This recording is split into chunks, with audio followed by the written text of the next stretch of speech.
எம்முடைய உயிர் தொண்டை குழியை அடைக்கக்கூடிய அந்த நேரத்திற்கு முன்னால் உள்ள நிலைமை, எம்முடைய பார்வைகள் எல்லாம் நிலைகுத்தி இருக்கும், நெற்றியெல்லாம் வேர்க்க ஆரம்பித்துவிடும், முடிகள் எல்லாம் சிலிர்க்க ஆரம்பித்துவிடும். எம்மை சுற்றி எம்முடைய உறவினர்கள் இருக்கலாம், இல்லாமலும் இருக்கலாம். எப்படி மரணம் வரும் என்று தெரியாது. தனிமையின் அறையில் இருக்கும் பொழுது, கதவுகள் அடைக்கப்பட்டிருக்கும் போது மரணம் வந்தால் மக்கள் அறிவார்கள் 2-3 நாளுக்கு பிறகுதான் நாம் மரணமாகிவிட்டோம் என்று.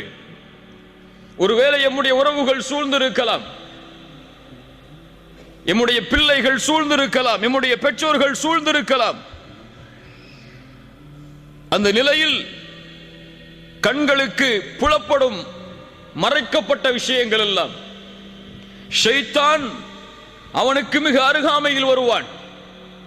ஷைத்தானை நேராக பார்ப்பான் அந்த மனிதன். அஹ்மத் பின் ஹம்பல்